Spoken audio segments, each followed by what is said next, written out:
மேல்மலையனூரில் அமர்ந்தவளே ஓம் சக்தி மேல்மருவத்தூரில் கோயில் கொண்ட ஆதிபராசக்தி மேல்மலையனூரில் அமர்ந்தவளே ஓம் சக்தி மேல்மருவத்தூரில் கோயில் கொண்ட ஆதிபராசக்தி மயிலையிலே வாழுகின்ற முண்ட கண்ணியம்மா மாங்காடு தனி வாழும் காமாட்சி அம்மா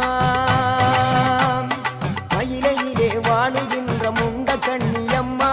மாங்காடு தனி வாழும் காமாட்சி